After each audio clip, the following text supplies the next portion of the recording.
Supreme Magus, Web Novel, Chapter 471, Royal Pains Part 3.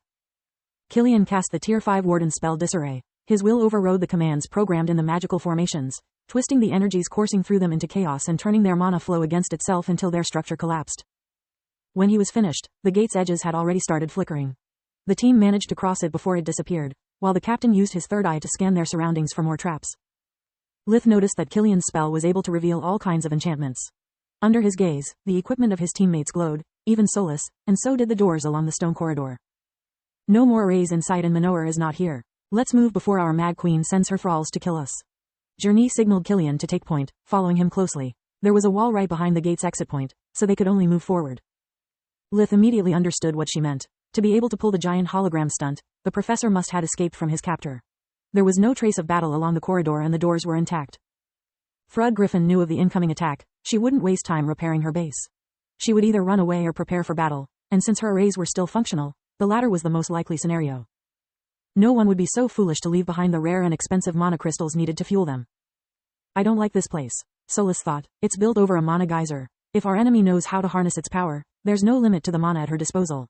Even most of the furniture inside the rooms is enchanted. What do you see? Lith moved to the rear guard, to be able to use life vision without the others noticing his glowing eyes. The first part of the corridor was a storehouse, while all these doors lead to labs for different specializations. This woman must be an eclectic genius. Or maybe she just had a lot of time to learn. What about Manoa? Sorry, I have no idea. Between the arrays, the labs, and whatever there is on the other floors, it's like looking into the sun. Lith tried to use life vision, only to be blinded by the sensory overload. The silver lining was that among all that white, he had caught a glimpse of red-wind living beings emitted coming from below and a sea of it coming from above. His problem was how to share the information with the others. I was glad to hear you found someone after joining the army. Vaster blabbered again, making Lith inwardly gripe. You know, he brooded for a whole year after your daughter broke up with him. Really? Journey was really interested in the matter. Yeah, it took some effort to convince him to get back in the game. Him getting turned down multiple times didn't make things easier. He kept hitting on the staff instead of the students in. Luckily for Lith, the corridor wasn't that long. They found a flight of stairs leading to the upper and the lower floors. I think we should go down. Lith was eager to change the topic. Prisons are usually built on the lowest level, to make it harder to break out. Journey inwardly laughed at his efforts. Knowing Vaster, it wouldn't take him long to start talking again on his own, giving her plausible deniability. Oh gods, Killian cursed as he saw that there were arrays on the floor, the ceiling, and the walls. I'll exhaust my mana way before we reach the next floor if I'm forced to disable every trap we met. Kids these days, Vaster snickered. I'll show you how it's done. While Killian's third eye revealed the magic circle's lines of power, Vaster struck them with darkness magic. His ability in using simple first magic to disrupt their critical nodes with surgical precision amazed Solus. I can see them thanks to mana sense. How can he do it? Killian shared her feelings. His mouth was almost touching the floor in surprise. Arrays are just like forge mastering. You can't afford the privilege of getting old in the Queen's Corps if you don't learn a thing or two about them. He answered to the captain's silent question while shrugging. Both Lith and Solus learned a lot during their descent to the lower level. Vaster disabled every array they met by expending a negligible amount of mana. Not only did he always strike at the right spot, but he also adjusted the strength of his spell at every node. His method destabilized the arrays without triggering them nor leaving any trace of their passage. Then, a sudden smell of ozone and death put everyone on alert. The heavily enchanted metal door in front of them was intact, but all of them recognized the stench of rotten flesh mixed with enough static to make the hair on their necks stand up. They were signs of a big fight. This is odd, Vaster said after Third Eye assured them there were no more arrays.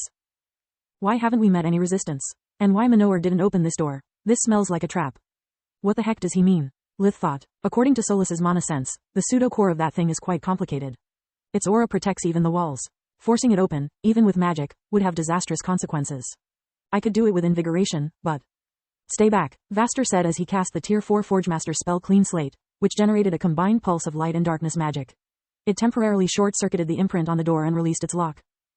How did you do that? Lith couldn't believe his own eyes. During his 4th year at the academy, he had spent months learning how to open Hatorn's boxes. Sorry, kid, it's a secret spell, I can't teach it to you. Just know we are lucky there was no self-destruct spell, or this thing would have blown up in our face. Vaster didn't cross the threshold, not even when Third Eye confirmed there was no danger ahead. The door led to another long stone corridor which was lighted by magical stones hung along the walls.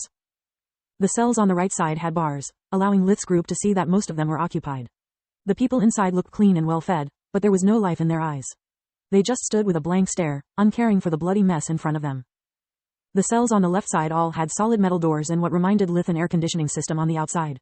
They were all closed but one. In front of it, there was a huge hole in the ground and what seemed like the set of a slasher flick. The area was littered with blood spatters, various body parts, and enough corpses to make it almost impossible to see the floor. "Manohar, are you in there?" Journey yelled. Finally, replied a familiar, petulant voice coming from behind the open cell. "Stay away from the door. I'll be there in a second." Lith and Journey kept a close eye on the prisoners. They were all potential carpenters, allowing the enemy to watch and listen to everything they did.